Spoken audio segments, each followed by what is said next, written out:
Judy, get to work. Ryan, it's time to relax as we kick off the Labor Day weekend with a new episode of Garden Time.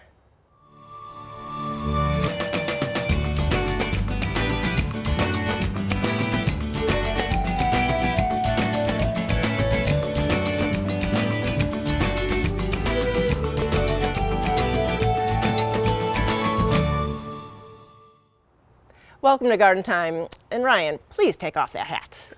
You know, it is Labor Day weekend, so we hope you enjoy your 3 days in the garden. Coming up in the show today, we'll show you a grain that makes a tasty treat. We'll also show you the appropriate way to use a garden tool. But coming up first, how to deter rabbits in your garden.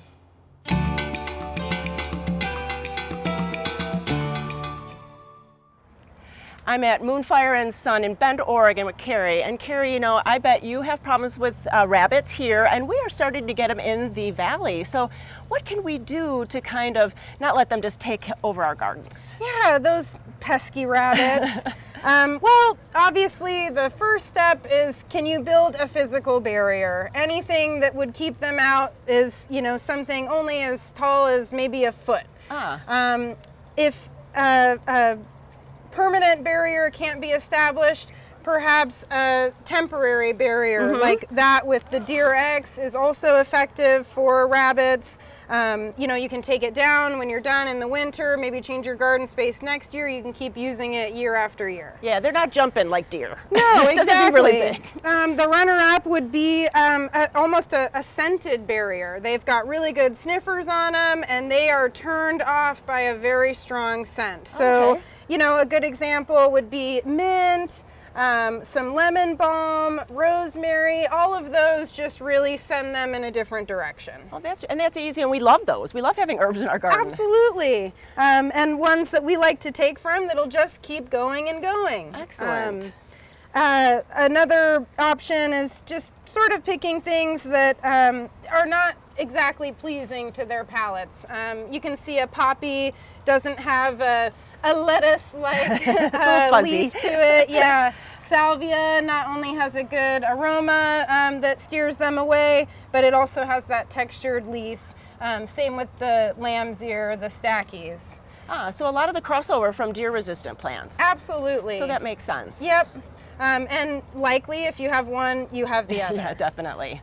So Carrie, what if we've tried everything? Do we have any other recourse to have plants in our gardens? I think that if you are overrun with rabbits, the best thing you can do is add some height to it. Do your container gardening.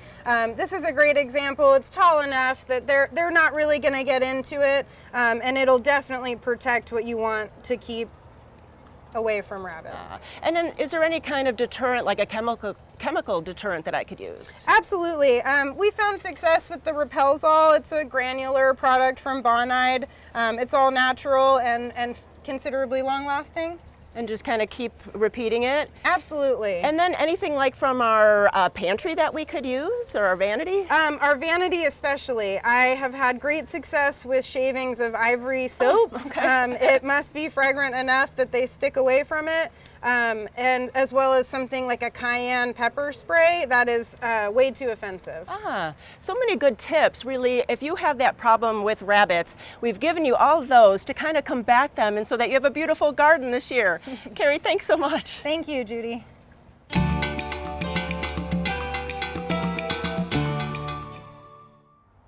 So as gardeners, one of the big pests is slugs. Well, I am with Dirk today from the Oregon Slug Trap.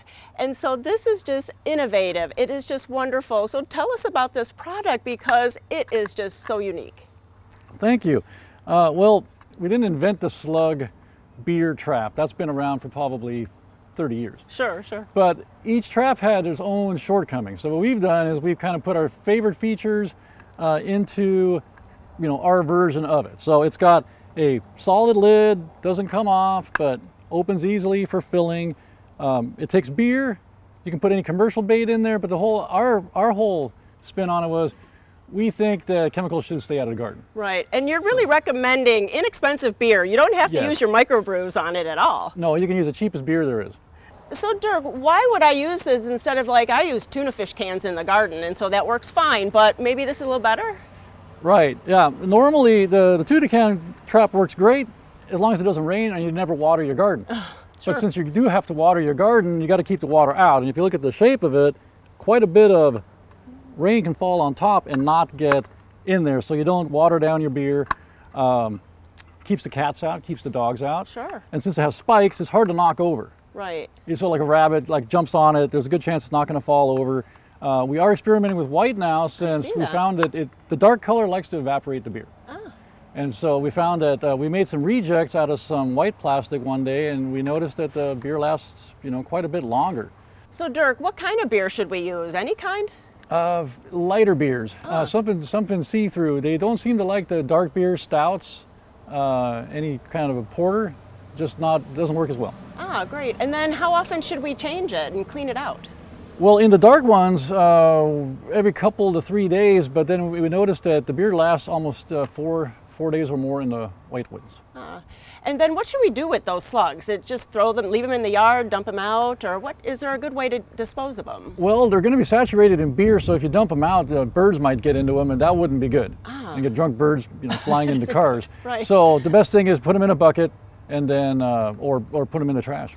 Sure. And then where can we get them? That's the main thing. Well, if you're in Aurora, you can stop at French Prairie Perennials and buy them here, or you can check our Facebook page and contact us there, where we're going to be posting updates on how to buy them. Well, this is a great product. It's sustainable, and also it takes the harsh chemicals out of our gardens. Use something natural. It's beer. So if you have any other questions, please go to gardentime.tv, and we'll click you over to French Prairie Perennials and to Dirk's Facebook page. Thanks so much. Thank you very much.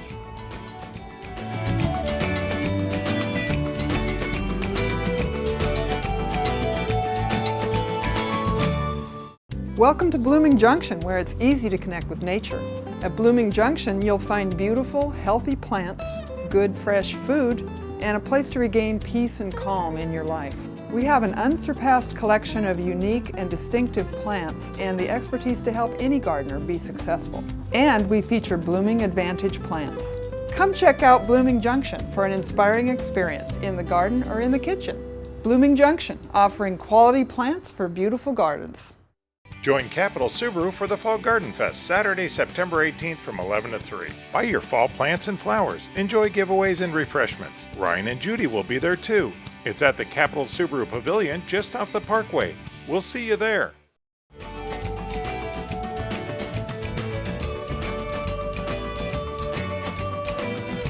Judy, what are you doing? You said to follow you.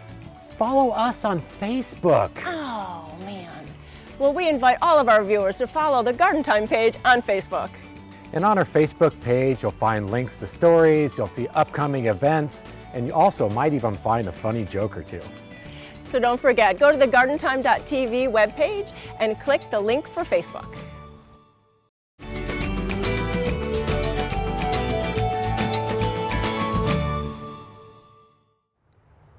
I'm out here with Sam. We're out at One Green World, and Sam, on everybody's mind, there's these dry summers we seem to be having. And how do we garden and how do we change our landscaping to kind of adapt to these drier summers?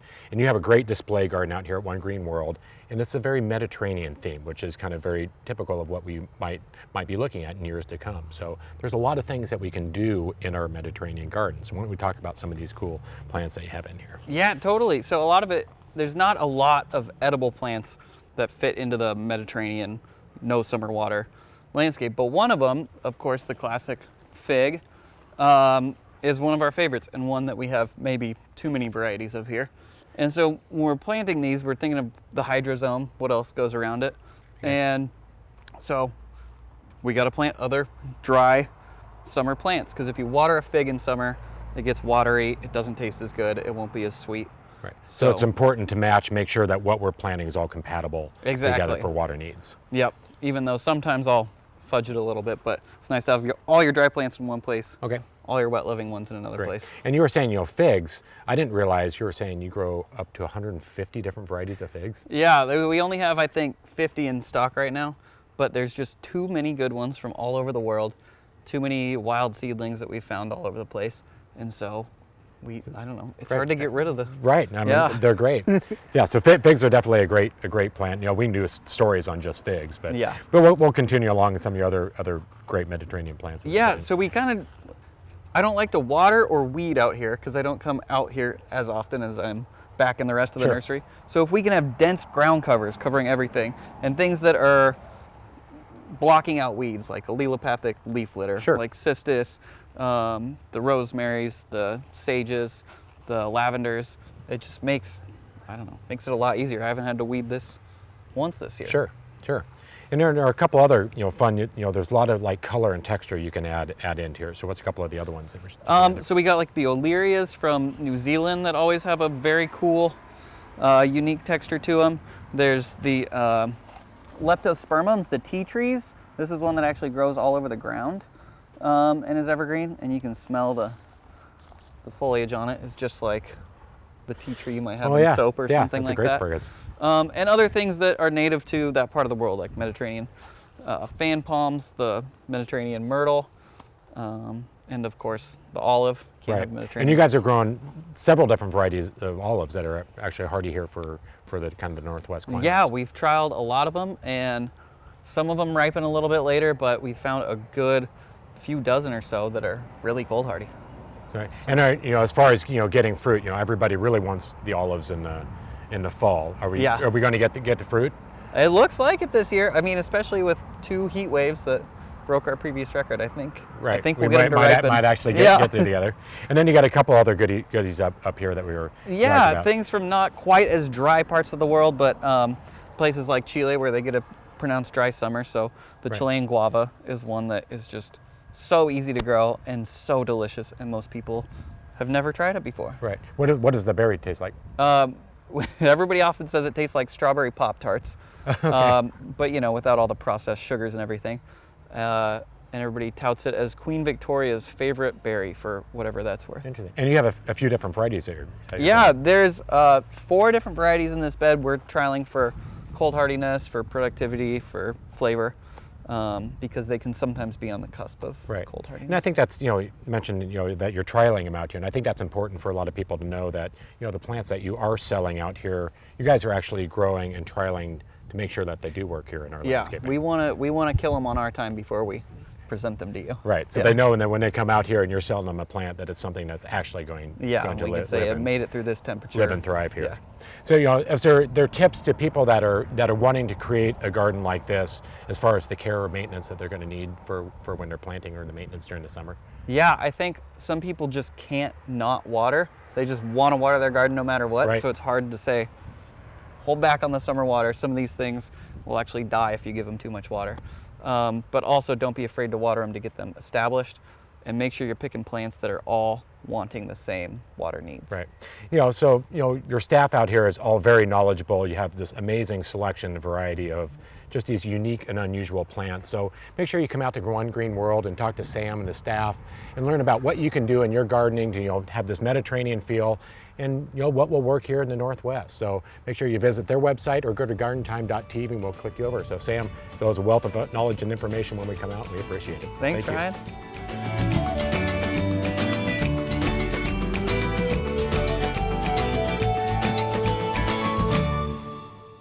Garden Time is brought to you by Portland Nursery, a passion for plants, a nursery for plant people. At Portland Nursery, we believe that gardening is a creative endeavor that enriches our experience, enlivens the spaces around us, and provides a safe haven for the mind. Portland Nursery has everything you need to make your space feel unique, inviting, and exciting. From houseplants and hedges to trees, tools, veggies, and herbs, our selection is always growing and changing, just like you. Come visit us today at 50th and Stark, 90th and Division. Join Capital Subaru for the Fall Garden Fest, Saturday, September 18th from 11 to 3. Buy your fall plants and flowers. Enjoy giveaways and refreshments. Ryan and Judy will be there too. It's at the Capital Subaru Pavilion just off the Parkway.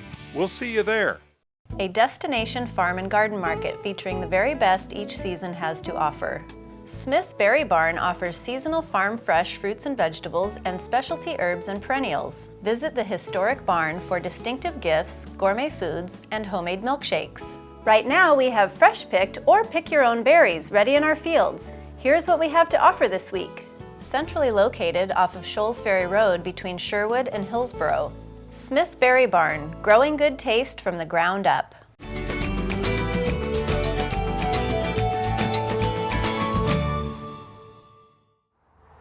Well, we're back out here with Seth out at Red Pig Tools. And Seth, we've been out to your workshop before and we've seen kind of how you make your tools and kind of some of the basics. But not every tool is designed the same, and there's definitely some ergonomics that go along with it. So you have some hand tools out here. So why don't you explain kind of some of the shapes and why they're shaped that way? All right, well, let's start with the trowel. Everybody has a trowel. There's a lot of different shapes. Most trowels will have their handle coming out, will be raised a little bit from the blade, one way or another, and it'll have some angle. A lot of them are made to be perfectly straight. A lot of them will have some sort of other angle. What you're really looking for, those actually indicate to you that the tool should be meant in a different way.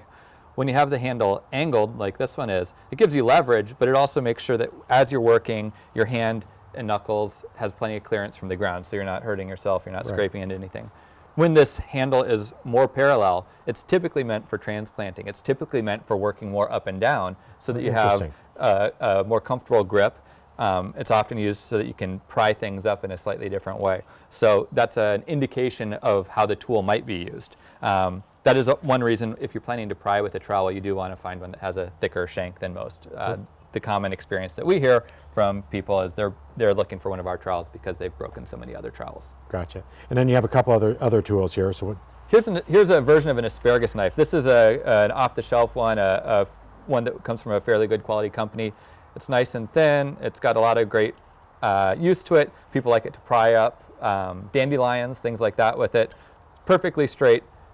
Our version of it, you can see, is thicker, stronger. Right. We hammer down the side to flatten it to make strength. This is a tool that gets used for prying a lot. It goes into dirt and then up and lifts. So we thicken it this way so that it can handle more forces along this way. The angle here reduces stress on your hand when you're trying to lift, and this acts as a fulcrum. So those are, that's another example of how a tool shape changes how it might be used and how comfortable. Very, very thought out. Yeah. You have a lot of hand tools, but you also have some long-handled tools. Yeah. One of the great things about long-handled tools, and what we try and do when we sell long-handled tools, make them for people, is we do try to size them to the person. Most tools you buy at a regular off-the-shelf store are going to come on a 54 or 60-inch handle. They'll probably be about this height. This is pretty normal. That's great if you're about 5'6". Ideally, for most hoes, we would like to see a hoe somewhere between your eyebrows and 1 to 2 inches above your head. There's a specific reason for that as we use it, because it lets you keep your lower back straight. And I can give you a quick demonstration of that if you'd like to see it. Yeah, I'd like to see it, because a lot of us just grab a tool off the shelf and we're down kind of bending over. Yeah, well, let's start with the one that's too short. This was too short for me. Great for somebody shorter. Most people will get this tool, they'll put it straight down, and they'll lean over. And the only way to really work comfortably with it as you draw it to you is to have your back bent over the tool. If you happen to catch something, you're jerking, you're applying extra forces and stress on your back. Right. If you catch something, it also can hurt your shoulders. If we have the properly sized tool, which let's use this one for an example. You can see this one, the blade is within an inch or so of the top of my head. Allows us to hold it more like a broom. Put it to your side. A long handle lets you hold it like this. Your thumbs will be pointed up, just like you're sweeping. You'll be working off to your side. And if you look at my lower back this way, we're perfectly straight. And what you're doing is working out this way. You can reach. The other advantage with a tool like this is when you need to work hard, you can push down and create flex in the handle to provide extra pressure. So this is the longer handle tool lets you do this. It should come across you somewhere from your waist into the middle of your chest. Of course, angles will matter. And some people will find they work really close to themselves for eyesight, especially as eyesight gets to be more and more of a concern. Other people want the most maximum reach possible, so you can adapt and adjust the angles of the tool head and the length of the handle. But generally speaking, look for one that's about your height, if you can find one. And if people are ordering the tools on your website, there's some specifications that you use to get? All of the long-handled tools that we have on our website, which is not close to all the long-handled tools we make, we do give you the choice to choose based on your height. You give us usually a 4 to 5 inch range of your height, because that gives us the eyebrows to about 2 inches above your head, and we'll try to size it to the best of our ability to match you and your height. So it's great to have all of this information.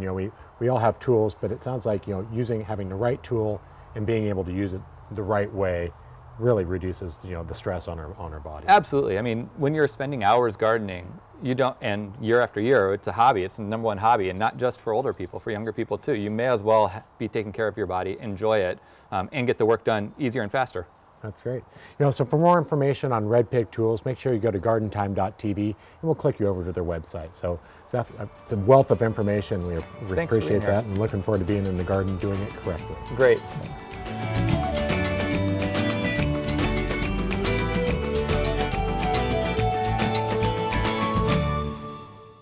Garden Time is brought to you by Capital Subaru, your way on the Parkway. Welcome to the brand new Capital Subaru. We've taken a big step forward. We've built one of the most unique Subaru dealerships in the U.S. And we know you're going to love it. There's so much to see and do here, like shop at our exclusive pet store. And unwind in one of our amazing new lounge spaces. Or race through the obstacle course at our new dog park. This place is pretty stinking cool. It's time to discover again, with over 72,000 square feet just for you. Capital Subaru, your way on the Parkway. Is your garden getting tired? Don't let your garden fizzle out because of the summer heat. Stop by Wavra Farms for a refresher in summer color. We carry a great selection of plants that love the summer. Give your garden the splash of color that it deserves. Your outdoor entertaining will be more enjoyable when you are surrounded by beautiful plants, wonderful flowers, and great fragrance. Let us show you what a summer garden should be.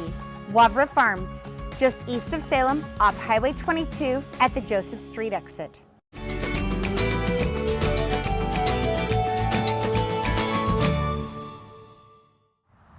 Well, I'm out here at Bend Distilling Company. I'm with Alan. Alan, we are standing out in the middle of a field. And what is this field of? This is rye grain.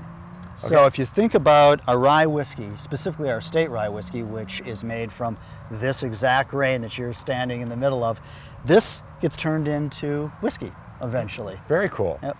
And you guys find it, it's important to be growing your own. I think it's not just important to be growing our own, but to support as much as we can locally with growers. And that really runs the gamut from dealing with the pepper growers in Hatch, New Mexico for our Hatch Green Chili Vodka, to dealing with family farms in the valley for their fruit for our Northwest Berry Vodka, all the way through to an actual grain that we grow, harvest, and ferment and distill into our own whiskey. So we try to do it wherever we can. Which is very cool. So, we're out in the field. We're just going to walk right across the parking lot into the tasting room, and we'll see where this ends up. We will. So let's take a look. Thanks.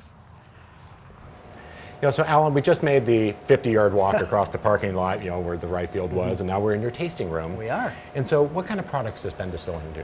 Wow, that's a big question. We have a pretty broad portfolio of products that ranges everywhere from our flagship gin and vodka through specialty products that we only make once a year, and they're all limited releases, which might include the estate rye, which we just talked about outside, to, let's say, our Black Butte Porter whiskey, which is a collaboration we do with Deschutes Brewing here in town. That's a distillation of their Black Butte Porter beer.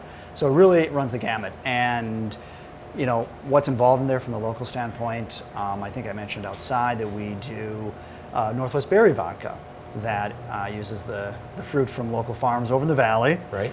I mentioned our Hatch Green Chili from a single farm in Hatch, New Mexico.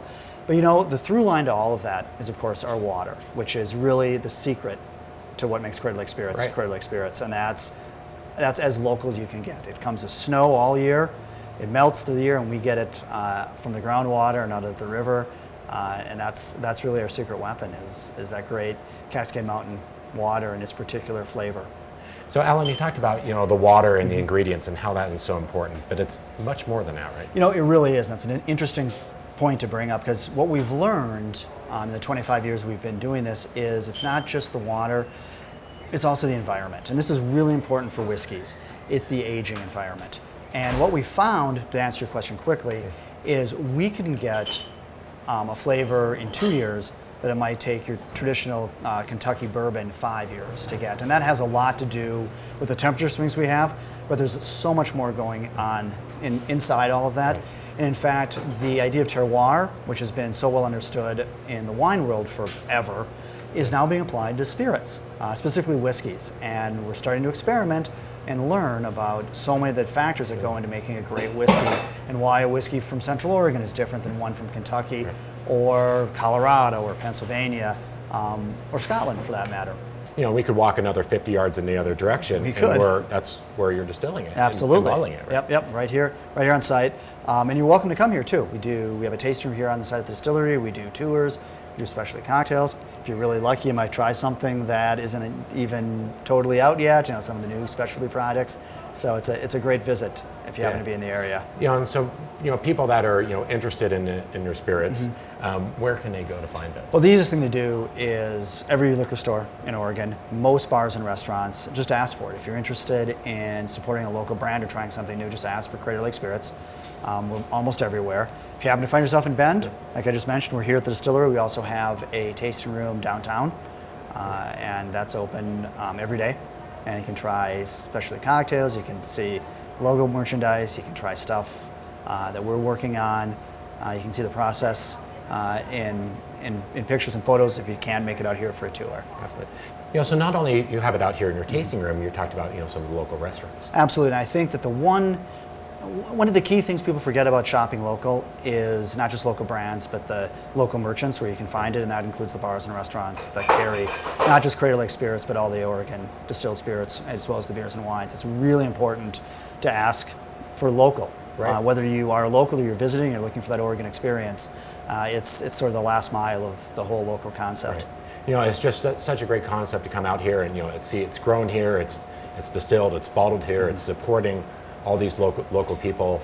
So make sure when you come out to Bend, you either come in and visit the distillery here, go to your local liquor store, or visit your local restaurant and ask for some Crater Lake Spirits. So for more information, make sure you go to gardentime.tv and we'll click you over to their site. Or when you're in Bend, come out and visit. So Alan, we appreciate being out here. It's been great. My pleasure. Wonderful having you.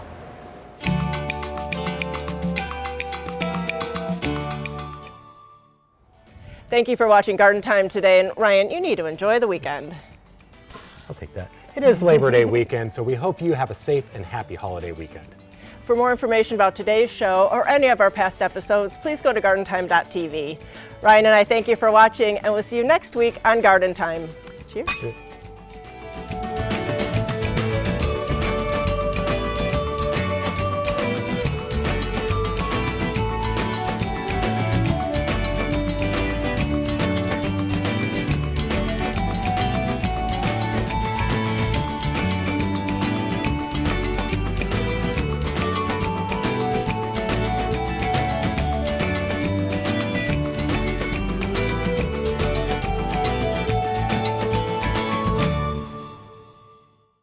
Join Capital Subaru for the Fall Garden Fest, Saturday, September 18th from 11 to 3. Buy your fall plants and flowers. Enjoy giveaways and refreshments. Ryan and Judy will be there too.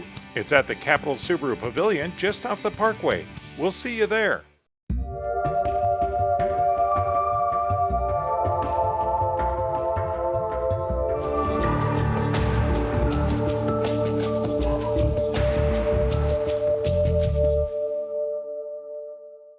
The proceeding was a paid program of the Guston Creative Group and its sponsors.